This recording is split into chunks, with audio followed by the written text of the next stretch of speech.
로마서 14장 1절부터 23절까지의 말씀.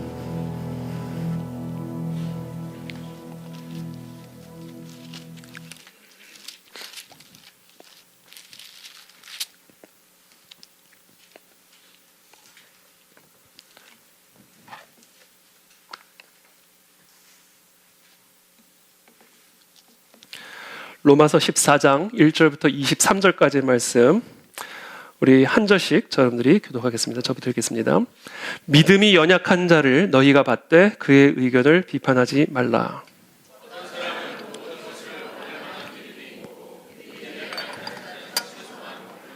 먹는 자는 먹지 않는 자를 업신여기지 말고 먹지 않는 자는 먹는 자를 비판하지 말라. 이는 하나님이 그를 받으셨습니다.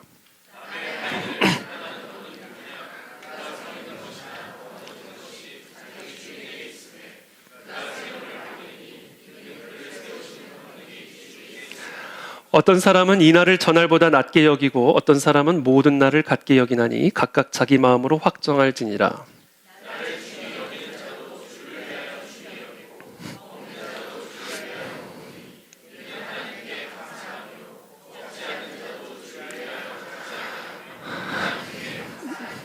우리 중에 누구든지 자기를 위하여 사는 자가 없고 자기를 위하여 죽는 자도 없도다.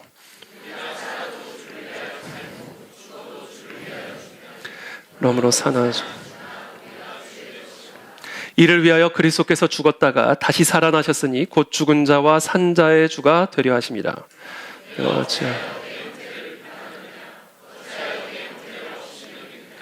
우리가 다 하나님의 심판대 앞에 기록되었으되 주께서 이르시되 내가 살았노니 모든 무릎이 내게 꿇을 것이요 모든 혀가 하나님께 자백하리라 하였느니라. 이 갓세라니 이제 그런즉 우리가 다시는 서로 비판하지 말고 도리어 부딪힐 것이나 거칠 것을 형제 앞에 두지 아니하도록 주의하라.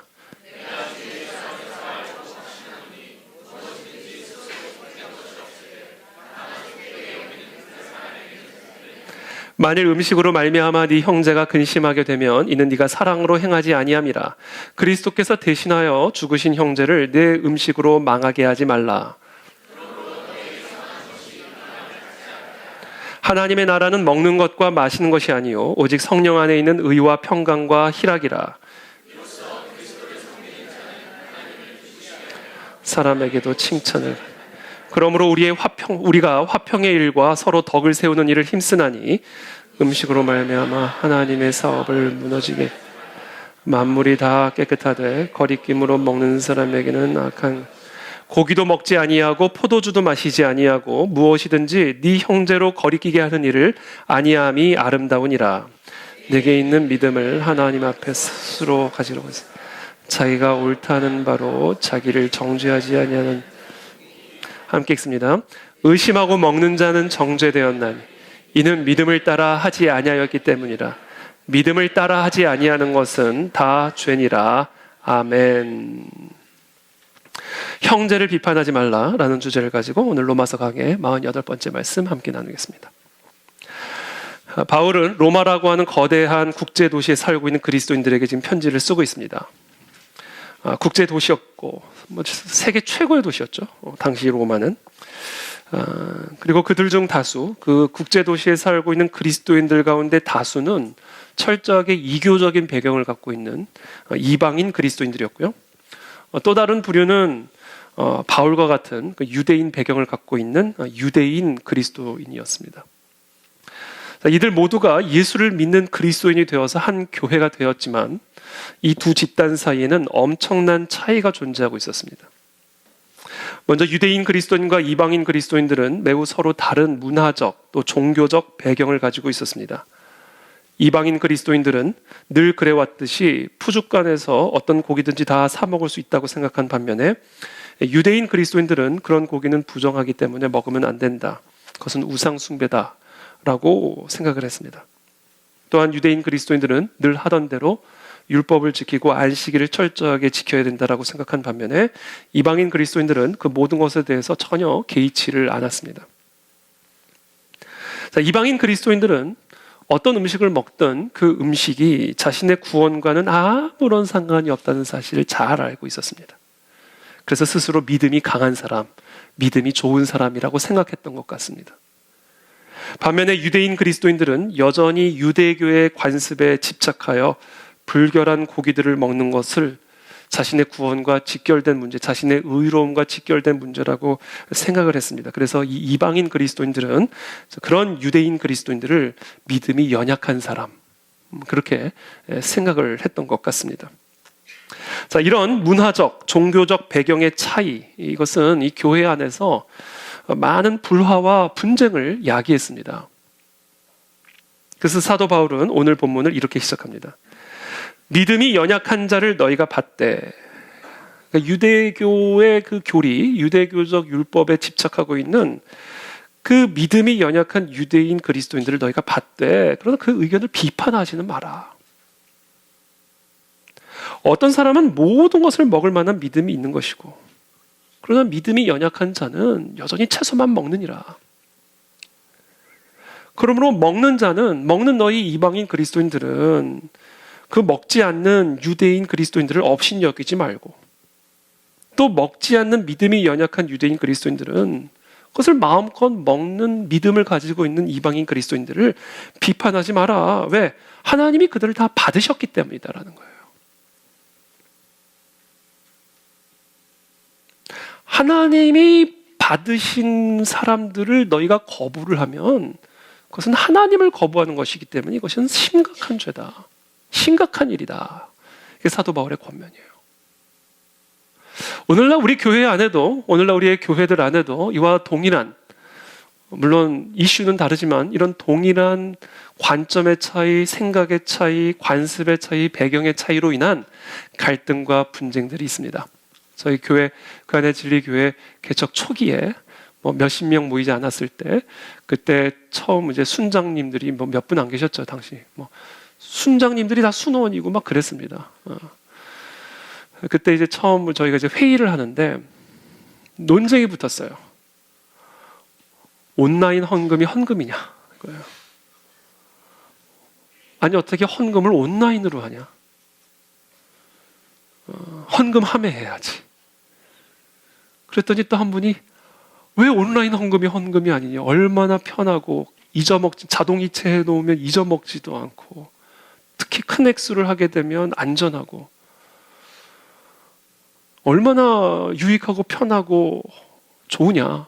그래서 이 온라인파와 헌금한파가 논쟁을 일으킨 거예요.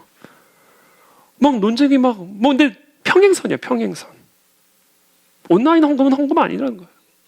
헌금하면 너야 헌금이라는 거예요. 그래서 제가 얘기했어요.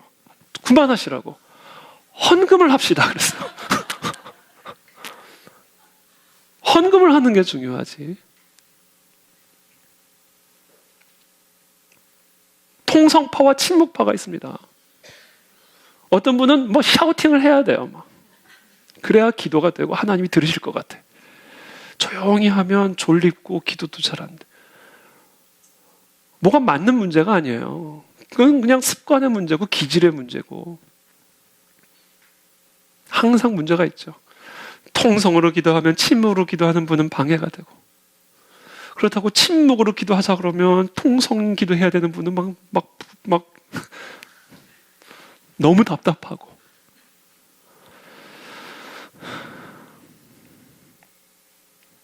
꼭 방언을 해야 되는가? 방언은 하지 않아도 되는가? 찬양을 선곡할 때 찬송가가 있어야 되는가? 찬송가가 없어야 되는가?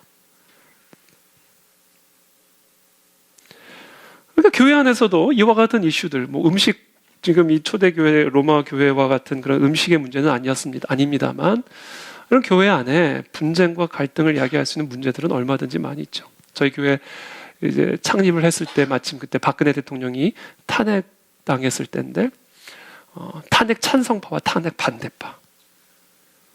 하루는 태극기 배지를 돌리고 다음 주는 세월호 배지를 돌리고.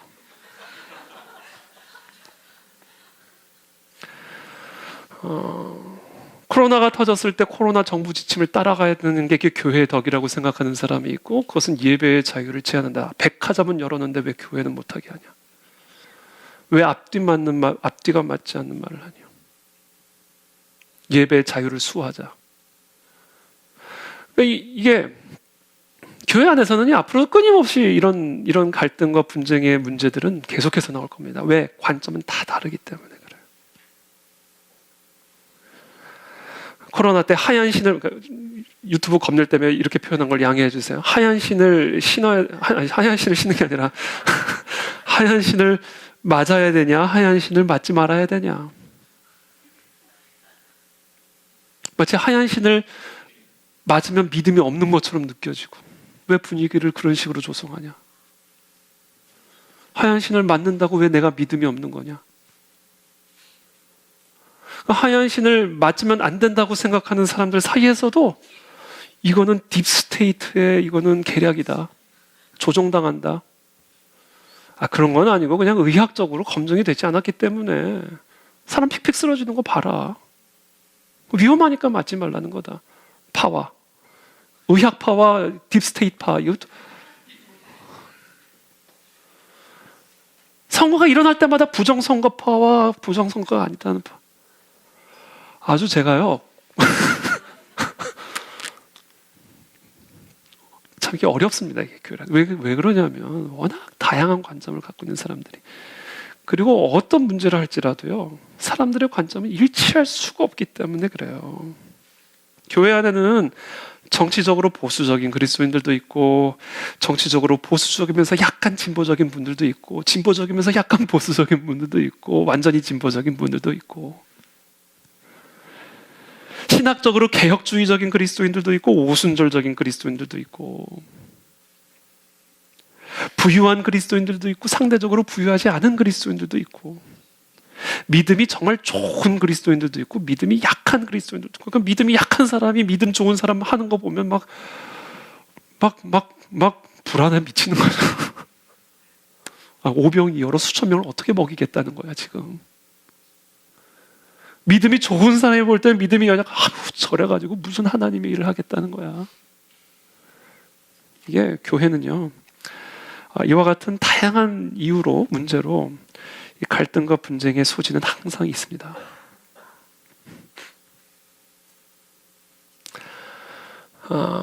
그렇기 때문에 오늘 사도 바울이 우리에게 권면하는 거예요. 그리고 경고하는 겁니다. 우리가 예수 그리스도를 진심으로 사랑하는 그리스도인이라고 한다면, 그 부분에 대해서만 우리가 정말로 일치를 하기만 한다면, 설령 어떤 이슈에 대해서 다른 관점과 다른 생각을 갖고 있다 할지라도 자신의 생각과 관점을 너무 지나치게 강요하지 말라는 거예요. 서로를 받아들여주고 너무 지나치게 비판하지 말라는 겁니다. 막 카톡 세례하지 말라는 거예요. 안 믿어? 믿을 때까지 보내줄 거야. 이러는 거죠. 볼 때까지 보내줄 거야. 내가 이런 식으로 하지 말라는 거예요.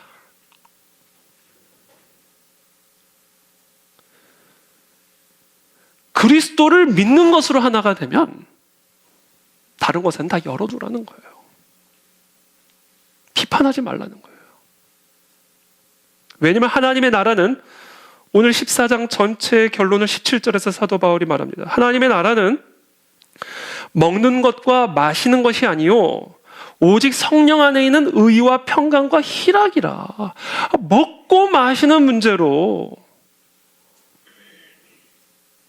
비판하지 말라는 거예요. 아무것도 아니니까 그거는.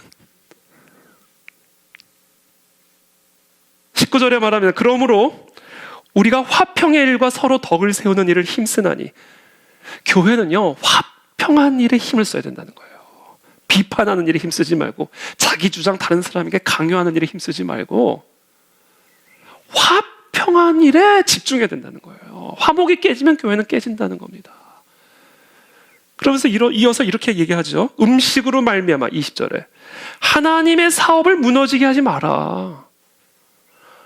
아니, 그 아무 의미 없는, 먹어도 되고 먹지 않아도 되고 지켜도 되고 지키지 않아도 되는, 이제 다 폐기된 그 구약의 율법 가지고 왜 하나님의 사업을 무너뜨리냐. 그러니까 그리스도를 믿는 믿음 안에서 하나가 됐다면 그 외에 다른 것을 가지고 너무 지나치게 가혹하게 비판하거나 내 관점을 너무 강하게 강요하거나 주장하지 말라는 거예요. 항상 분쟁이 있는 교회가 있었대요. 하여튼 그 교회는요, 당회가 모이기만 했다면 서로 싸웠대요. 파가 딱 갈려가지고요. 하여튼 무슨 사안에서든지 관점이 다른 두 파가 딱 나눠진대요. 그래서 어떤 이슈를 정하려고 하면요, 이 두 파가 끊임없이 분쟁을 하고, 그럼 당회 안에서만 분쟁합니까? 그 당회원들을 파가 나눠지면 그 파를 따르는 성도들이 또 그 파 뒤에 형성이 될 거 아니에요. 그 교회 같은 어떤 이슈만 나오면, 뭘 결정을 해야 되는 때만 되면요, 교회가 그냥 분쟁에 휘말리는 거예요. 분쟁에. 파벌 싸움으로.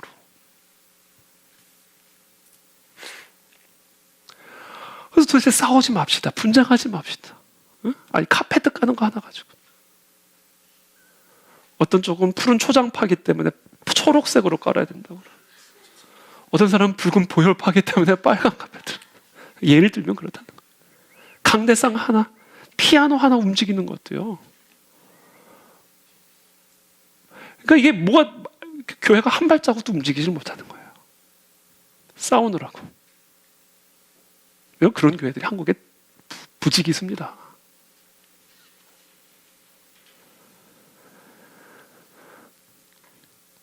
그래서 물어봤다, 사람들이. 도대체 왜 이렇게 싸우냐? 아니, 그거 하나 결정하는데 왜 교회가 두 짝으로 나눠져? 이 난리를 치냐? 근데 두 쪽 모두에서 동일한 대답. 교회가 잘 되게 하기 위해서라는 거예요. 교회를 위해서라는 거예요. 그래가지고 담임 목사님이 당회를 딱 소집을 해가지고 당회를 다 앉혀놓고 결의를 하게 했대요. 결의. 교회 잘 되지 않게 하기로.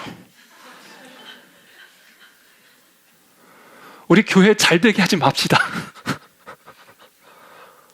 그냥 될 대로 되게 하는 교회로 그렇게 결의를 하게 했대요. 그래서 그때부터는 아무도 교회가 잘 되기를 원하지 않았대요. 그래서 그때부터 진짜 교회가 잘 되기 시작했다. 지어낸 얘기인 것 같습니다만. 그래서 저는 결단해서 하나 교회 잘 되게 하지 않기로 결단을 했어요. 여러분들도 너무 교회 잘 되게 하려고 노력하지 마세요. 교회는 하나님이 하시는 거니까 우리가 잘 되게 뭘 하려고 할수록 교회는 망가집니다.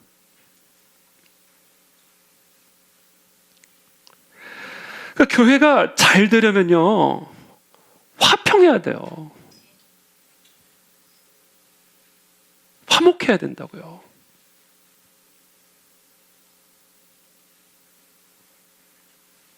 그리고 그 교회가 화평하려면요, 서로 비판하지 말아야 돼요.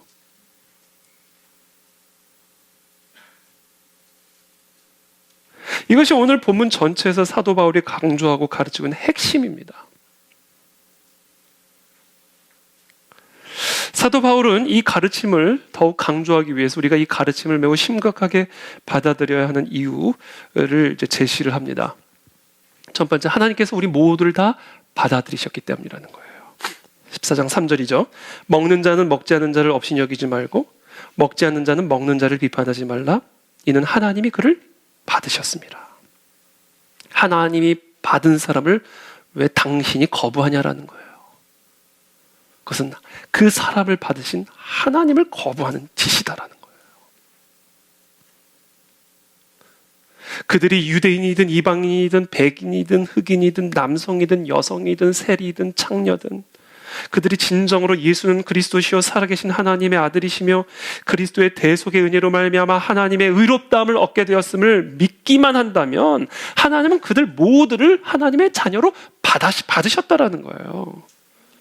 그리고 그들 모두를 한 새로운 인류, 새로운 사람, 아브라함에게 주어진 그 약속의 유업을 이어받는 새로운 이스라엘, 즉 교회로 만드셨다는 거예요. 그게 사도 바울의 가르침의 핵심이고 복음의 핵심입니다. 그러므로 생각하라, 에베소 교회 성도들을 향한 사도 바울의 가르침입니다. 너희는 그때, 여기서 너희는 이방인 그리스도인들이죠. 이방인이 아니라 이방인 그리스도인들이에요. 너희는 그때 육체로는 이방인이요 손으로 육체에 행한 할례를 받은 무리라 칭하는 자들로부터, 유대인이라는 표현도 안 써요. 사도 바울이 아주 의도적으로 유대인이라는 단어조차 쓰지 않아요. 할례를 받은 무리라 칭하는 자들로부터 할례를 받지 않은 무리라 칭함을 받은 자들이라. 아주 의도적인 표현이에요. 그때 너희 이방인 그리스도인들은 그리스도 밖에 있었고 이스라엘 나라 밖의 사람이라. 약속의 언약들에 대하여는 외인이요 세상에서 소망이 없고 하나님도 없는 자이더니. 자, 그때는 그리스도 밖에 있었기 때문에 이스라엘 나라 밖의 사람이었다는 거예요. 이 논리가 그겁니다. 너희가 그리스도 밖에 있었기 때문에, 이방인의 자식이어서가 아니라, 네 안에 아브라함 피가 없어서가 아니라 그리스도 밖에 있었기 때문에 이방인이었다는 거예요. 이스라엘 나라 밖의 사람이었다라는 거예요. 예수 그리스도 밖에 있었기 때문에 이스라엘 나라 밖에 있었던 사람이요, 이스라엘 나라 밖에 있었던 사람이었기 때문에 아브라함에게 주어진 약속의 언약들에 대해서는 외인이었다라는 얘기를 하는 겁니다. 그렇기 때문에 당신들은 세상에서 소망이 없었고 하나님도 없는 자였다. 그러나 이제는 전에 멀리 있던 너희가, 자, 그리스도 바깥에 있었던 너희가, 혈통 얘기하는 거 아닙니다. 그리스도 밖에 있었던 너희가 그리스도 예수 안에서 그리스도의 피로 가까워졌느니라. 이스라엘 나라 안으로 들어왔다는 얘기예요. 약속의 언약 안으로 들어와서 이제 더 이상 외인이 아니라 가까운 자가 되었다는 거예요. 하나가 됐다는 거예요. 14절에 구체적으로 설명합니다. 그는, 예수 그리스도는 우리의 화평이신지라. 둘로, 여기서 말하는 둘은 누구예요? 이방인과 유대인이 아니에요. 이방인 그리스도인과 유대인 그리스도인이에요.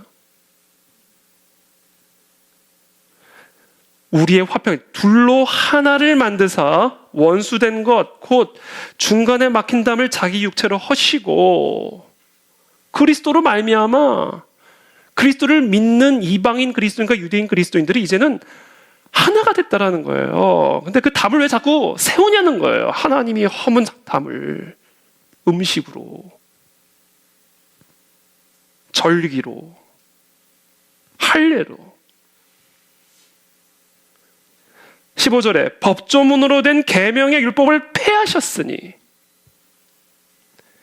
이는 이 둘로, 이 이방인 그리스도인들과 유대인 그리스도인들로 자기 안에서, 그리스도 안에서 한 새 사람을 지어 화평하게 하시고, 또 십자가로 이 둘을 한 몸으로 하나님과 화목하게 하려 하심이라.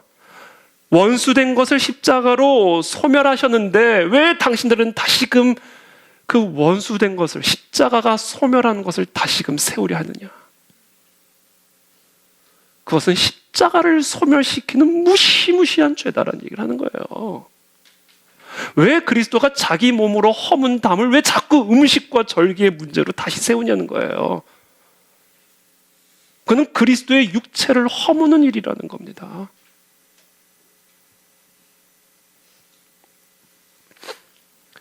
또 오셔서 먼 데 있는 너희에게 평안을 전하시고 가까운 데 있는 자들에게 평안을 전하셨으니, 이는 그로 말미암아, 예수 그리스도로 말미암아 우리 둘이 한 성령 안에서 아버지께 나아감을 얻게 하려 하심이라. 그러므로 여러분, 이방인 그리스도인이든 유대인 그리스도인이든, 보수적인 그리스도인이든 진보적인 그리스도인이든, 감리교 그리스도인이든 오순절 그리스도인이든, 전천년설을 믿는 그리스도인이든 무천년을 믿는 그리스도인이든, 여러분, 우리는 예수 그리스도를 믿기만 하면 그리스도 안에서 한 몸이 된 사람들이에요. 그러니까 자꾸 허문 것 가지고 다시 세워서 담을 쌓으려고 하지 말라는 거예요. 그거는 무서운 죄다. 왜? 십자가로 소멸시킨 것을 다시 세운다? 십자가 소멸시키는 일이죠. 그리스도께서 자기 육체로 허문 것을 내가 다시 세운다? 그리스도를 허무는 일이죠. 그래서 경고하는 겁니다.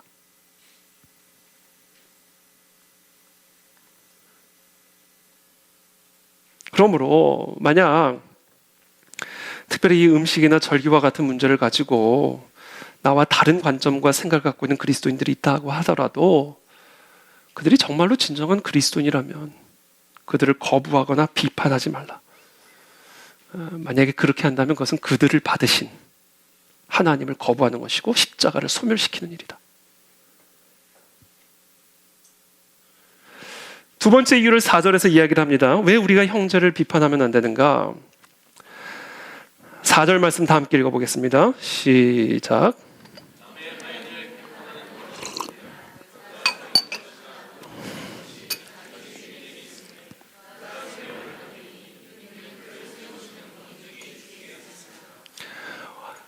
너희들이 뭔데 남의 하인을 비판하냐, 그 얘기하시는 거예요, 지금 사도 바울이.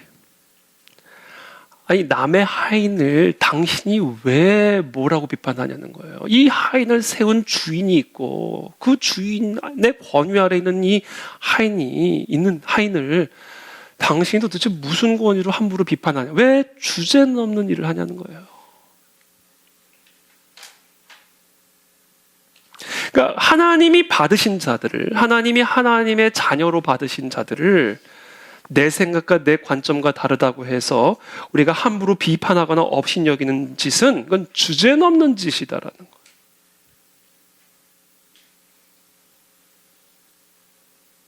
그래서 5절, 6절에 이렇게 말합니다. 어떤 사람은 이 날을 전날보다 낮게 여기고, 절기의 문제를 또 언급하죠.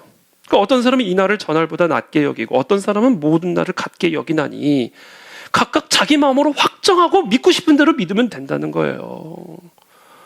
어떤 사람은 전천년설이 맞다고 생각하고 어떤 사람은 무천년설이 맞다고 생각하고 어떤 사람은 후천년설이 맞다고 생각하면, 아니면 아무 상관이 없다고 생각하는 사람들이 있다면, 나는 천년왕국 중요한 게 아니라 난 천국 가는 게 중요하다 생각하면 그래 자기 마음에 확정한 대로 그냥 따라가면 되는 거라는 건데, 왜 자꾸 당신의 생각을 다른 사람들에게 강요하냐라는 거예요. 그건 본질이 아닌데 왜 본질이 아닌 걸 가지고 자꾸 본질을 허무냐는 겁니다.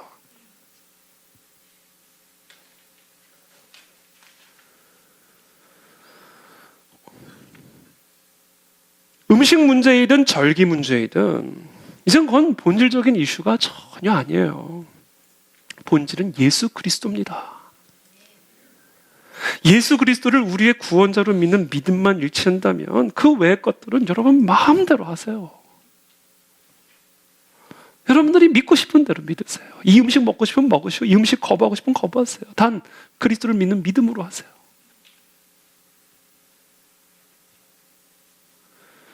이 절기가 더 중요하다 생각하면 그 절기 중요하게 생각하시고요. 그 절기 별로 중요하지 않다 생각하면 그렇게 생각하세요. 그거는 뭘 해도 상관이 없는 거예요. 그거 가지고 비판하거나 분쟁을 일으켜서 자꾸 담세우지 말라는 겁니다.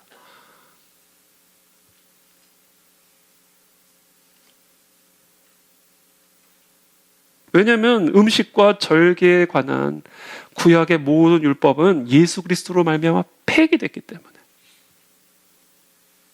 그것은 어떤 의미도 더 이상 존재하지 않는 것이기 때문에 거기에 지나친 의미를 부여하여 담을 세우고 서로를 비판하고 자신의 관점을 강요하는 이런 어리석은 짓을 함으로 교회를 파괴하지 말라는 겁니다. 그래서 골로새서 2장 16절 19절에 이렇게 말씀하시죠.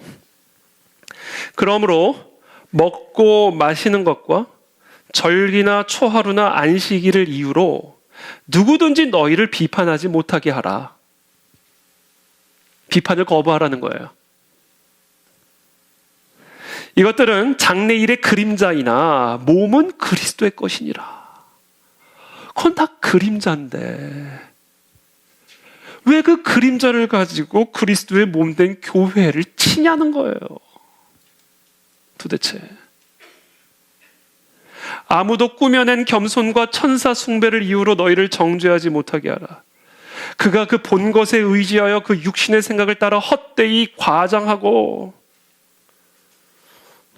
전 대표적인 사람이 최근에 깨달았어요. 에드워드 어빙이 그랬구나.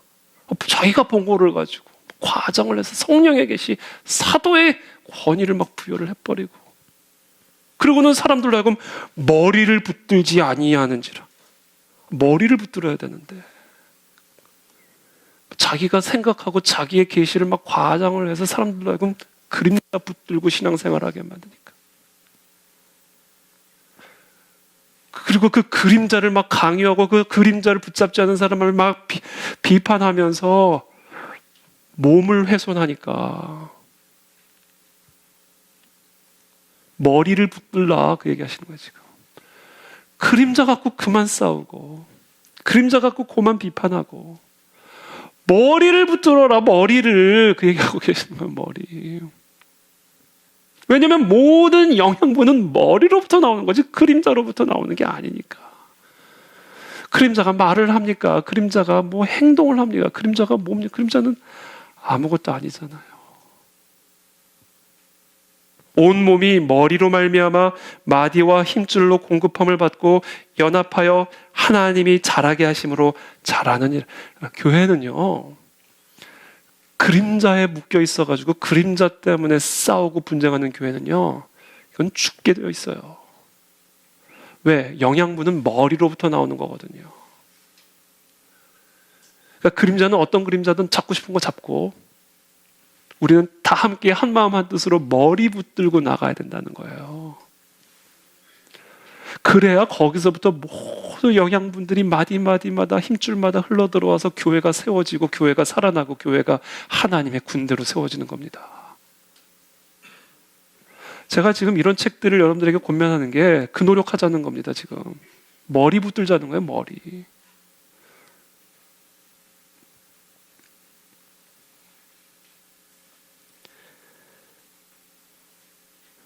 왜냐하면 구약의 음식, 구약의 절기, 구약의 모세의 율법, 구약의 모든 가르침들은 오직 하면 예수 그리스도 우리의 머리를 가리키고 있는 말씀들이기 때문에 그래요. 요한복음 5장 39절부터 40절입니다. 예수님의 말씀입니다. 너희가 성경에서 영생을 얻는 줄 생각하고 성경을 연구하거니와 구약 성경이죠. 이 성경이 곧 내게 대하여 증언하는 것이니라. 근데 왜 음식과 절기 붙들고 분쟁을 일으키냐라는 거예요. 그러나 너희가 영생을 얻기 위하여 내게 오기를 원하지 아니하는도다. 모세를 믿었더라면 또 나를 믿었으리니 이는 그가 내게 대하여 기록하였습니다. 여러분 모세가 기록한 모든 모세오경에 기록된 내용들은요. 창세기부터 신명기 이르기까지 글자 하나하나가 다 예수 그리스도 가리키고 있는 말씀들이에요. 근데 왜 자꾸 그 음식과 절기를 가지고 그림자 붙들고 몸을 훼손시키냐는 겁니다.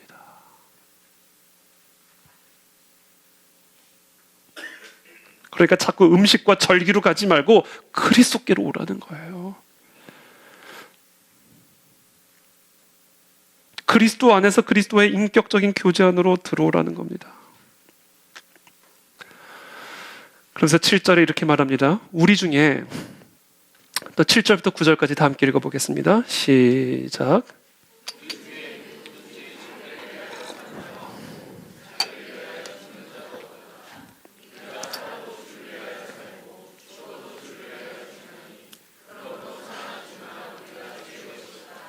이를 위하여 그리스도께서 죽었다가 다시 살아나 곧 죽은 자와 산 자의 주가 되려 하심이라.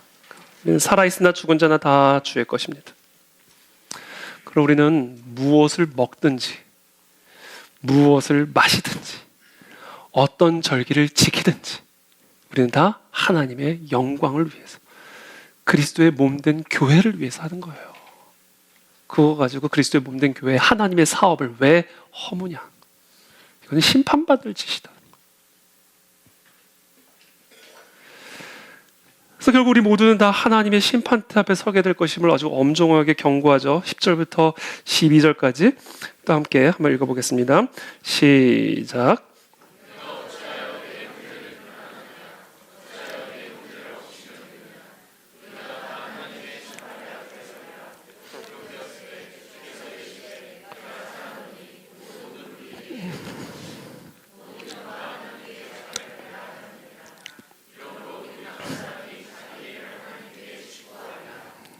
심판받는다는 얘기예요. 하나님의 심판, 아주 엄중한 심판받는다는 얘기입니다.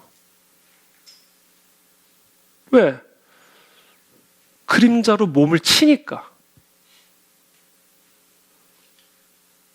그림자로 십자가를 소멸시키니까. 심판받는다는 겁니다. 그러므로 그리스도인은 비판자가 되어서는 안 돼요. 엄중한 경고입니다. 가벼운 경고가 아니에요. 그래서 저는 오늘 이 비판하지 말라라는 의미가 무슨 의미인지를 좀 간략하게 결론적으로 여러분들과 함께 마무리 짓기를 원합니다. 이게 너무나 중요한 메시지이기 때문에 그래요. 심판받을 일이기 때문에. 비판하지 말라. 형제를 비판하지 말라. 오늘 사도 바울의 가르침이 담고 있는 의미는 무엇일까? 우리는 그 말씀을 이해하기 전에 먼저 예수님께서 하신 산상순의 말씀, 오늘 사도 바울의 로마서 14장의 말씀은 사실 예수님께서 산상순에서 하신 말씀을 토대로 설교하고 있는 거예요. 마태복음 7장 1절부터 2절까지의 말씀 우리 또 한번 다 같이 한번 읽어보겠습니다. 마태복음 7장 1절부터 2절입니다. 시작.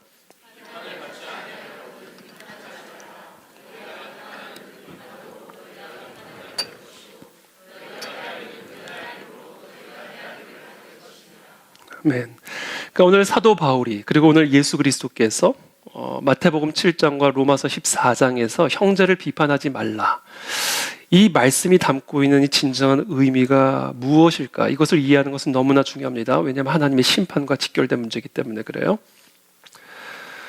이 말씀은 다른 사람들과 관련해서 우리가 어떤 경우에도 비판적인 기능을 발휘하면 안 된다라는 명령은 아니에요. 뭐 어떤 상황에서도 그들의 잘못을 항상 눈 감아주고 모든 비판을 삼가하고 진리와 오류를 분별하려고도 하지 말라라는 의미가 아닙니다. 이래도 좋고 저래도 좋다는 의미가 절대로 아니에요. 이 지금 마태복음 7장 1절 2절 비판하지 말라라는 예수님의 말씀을 읽었는데 그것에 바로 이어서 두 가지 추가적인 명령이 나옵니다. 마태복음 7장 6절입니다. 거룩한 것을 개에게 주지 말며 너희 진주를 돼지 앞에 던지지 말라. 그들이 그것을 발로 밟고 돌이켜 너희를 찢어 상하게 할까 염려하라. 15절에 또 말씀하십니다. 거짓 선지자들을 삼가라. 양의 옷을 입고 너희에게 나아오나 속에는 노략질하는 일이라. 여러분 지금 예수님의 이 덧붙여 비판하지 말라는 이 명령에 이어서 나오는 이 말씀을 여러분 순종하려면 비판적인 판단력 사용해야 합니다. 그럼 비판적인 판단력을 사용하지 않고 누가 개고 누가 돼지인지 누가 거짓 선지자인지를 어떻게 분별합니까? 그러므로 예수님의 이 형제를 비판하지 말라라는 이 말씀은요, 뭐 어떤 경우에도 비판적인 판단력을 사용하지 말라라는 의미가 아니에요. 다음에 세 가지를 의미하는 겁니다. 첫 번째, 그리스도인은 스스로 하나님의 자리에 선 재판관이 돼서는 안 된다는 얘기를 하는 거예요. 그게 비판하지 말라는 의미예요. 제가 좀 전에 말씀드린 것처럼 우리들은 개, 돼지를 분별하고 거짓 선지자들을 분별하라. 이게 예수님의 명령이에요. 그래야 되기 때문에 우리는 비판적이 돼야 합니다. 다만 재판관이 돼서는 안 된다는 거예요. 비판적으로 평가하는 것 자체가 잘못이 아니라 모든 사안에 대해 내가 하나님이 돼가지고 내 기준, 내 잣대, 내 관점으로 가혹하게 사람들을 평가하고 사람들의 실수를 아주 적극적으로 흠잡기를 즐거워하고 아주 습관처럼 사람들의 아주 순수한 동기에 대해서도 가능한 최악의 분석을 내놓고 그렇게 하면서 그들의 계획에 찬물을 끼얹고 그들의 실수에 대해서 인색하게 대하는 그런 심판자, 재판관이 되지 말라는 얘기예요. 너희는 재판관이 아니라 재판을 받아야 될 사람들이다라는 거예요. 도대체 너희가 누구이기에 스스로 하나님과 같이 되어서 너희의 관점과 너희의 기준을 가지고 그렇게 가혹하게 사람을 판단하고 비판하냐. 너희는 재판관이 아니다. 너희는 재판을 받아야 할 사람들이다. 그러니까 형제들을 비판하지 말라는 얘기는 어떠한 오류에 대해서도 침묵하라 라는 의미가 아니라 주제넘게 재판관이 되려 하지 말라는 겁니다.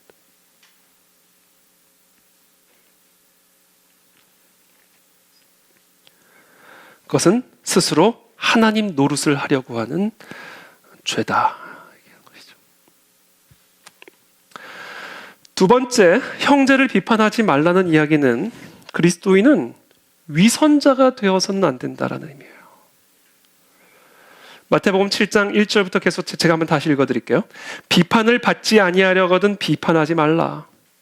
너희가 비판하는 그 비판으로 너희가 비판을 받을 것이요 너희가 헤아리는 그 헤아림으로 너희가 헤아림을 받을 것이니라. 왜 그렇게 될 수밖에 없는지 아느냐? 너희 눈에는 들보가 있기 때문이다.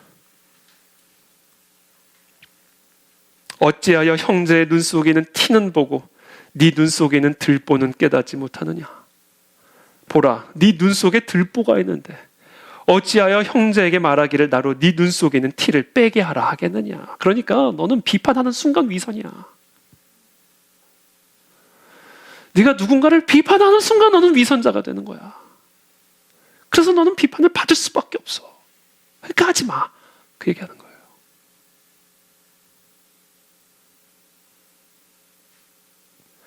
우리 모두는요, 상대방의 눈 속에 들어간 이물질은 아주 작은 티끌이고 내 눈 속에 들어간 이물질은 거대한 들보임에도 불구하고 우리는 우리의 잘못에 대해서는 관대하게 생각하고 다른 사람의 잘못에 대해서는 들보같이 생각해요. 치명적인 경향이 있습니다. 다른 사람들의 작은 과오에 대해서는 쓸데없이 참견을 하면서 훨씬 더 심각한 자기 잘못들에 대해서는 제대로 처리하지 않는 지독하게 고약한 버릇들이 있습니다. 그렇기 때문에 그런 너가 누군가를 비판하는 순간 그 순간 너는 위선자야. 그래서 반드시 너의 들보를 비판하는 비판을 받게 되는 거야. 그러니까 비판하지 말라는 겁니다. 그러므로 이것은 형제를 비판하지 말라는 이 말씀은 결국 무슨 얘기냐? 형제를 비판하기 전에 그것이 그 비판이 위선이 되지 아니하도록 그 비판의 기준을 동일하게, 아니 더 엄격하게 나 자신에게 적용하라는 거예요. 왜 나는 들보고 그 사람은 티니까.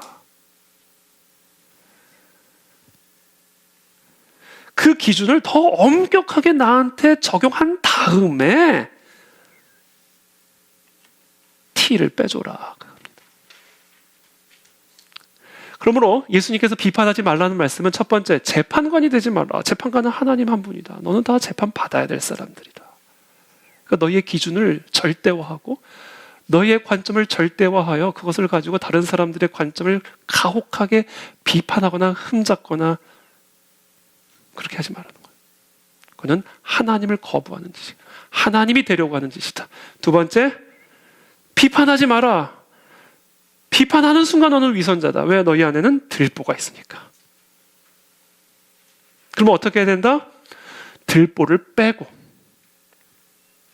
다른 사람에게 적용한 그 비판의 기준을 더 엄격하게 너 자신 스스로에게 적용을 하고 그리고 빼줘라. 이게 비판하지 말라의 의미예요.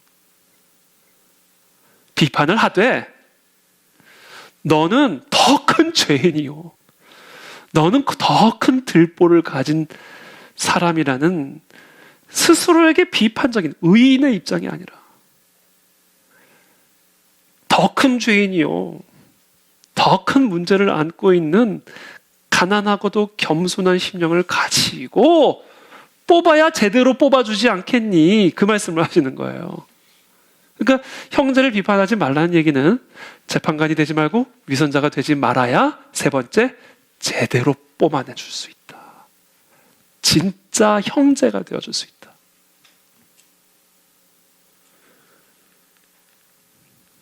그게 예수님이 비판하지 말라는 의미예요.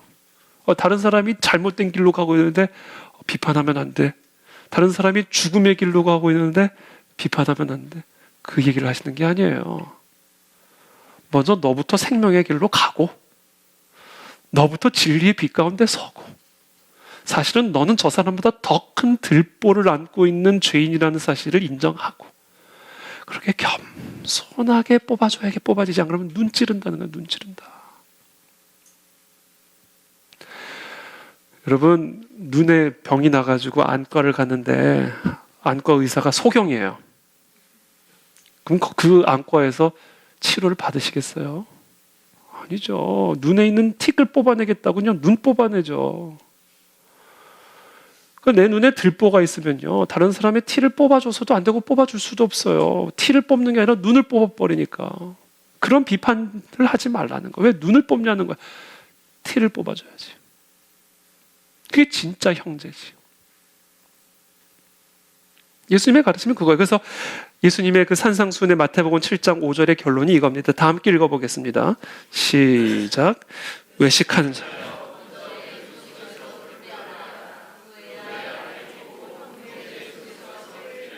그렇죠. 결국 예수님의 이 비판하지 말라라는 이 모든 가르침의 결론은 빼주기 위해서 재판관이 되지 마라. 진짜 형제를 사랑하는 목자가 되고 의사가 되고 형제가 되어주기 위해서 비판하지 말라는 거예요. 재판관이 되지 말고 위선자가 되지 말고 먼저 재판받는 자의 자리에 서고 그리고 내 눈 안에 있는 들보를 정확하게 인정하는 가운데 형제의 눈 속에 들어가 있는 티를 빼줌으로써 그 사람을 그 티로 말미암은 고통과 오류에서부터 건져내주는 사랑, 형제애를 보여주라는 거예요. 그래야 우리 교회가, 우리 성도들이 살아나는 거죠. 오류 가운데도 다 침묵하고 있으면 그게 됩니까? 그게 오늘 예수님의 가르침, 사도 바울의 가르침, 형제를 비판하지 말라라는 이 가르침이 담고 있는 의미입니다. 이 시간 축복합니다. 여러분, 재판관 되지 맙시다. 우린 다 재판 받을 사람들이에요. 재판하시는 분 하나님 한 분이십니다. 여러분들의 기준 절대적이지 않습니다. 진리만이 절대적입니다. 두 번째, 위선적이 되지 마십시오. 우리가 비판하는 순간 우리는 위선자입니다. 왜냐하면 그보다 더 큰 들보가 우리 안에 있기 때문에 그래요. 그리고 사람들은 그 들보를 보기 때문에 반드시 우리를 다시 비판하게 되어 있습니다. 그래서 비판하는 사람은 어리석은 사람, 어리석은. 세 번째, 진짜 형제가 되어 주십시오. 그 사람에 들어간 그 티로 말미암아 그 형제가 겪고 있는 그 고통을 안타까워하는 마음으로 나도 부족하고 나도 연약하지만 그러나 그 사랑의 마음으로 그 티를 뽑아주고자 오류를 시정해주고자 올바른 길로 인도하고자 하는 목자가 되시고 의사가 되어주십시오. 눈을 찌르는 비판자가 되지 말고 티를 뽑아주는 비판자가 되십시오.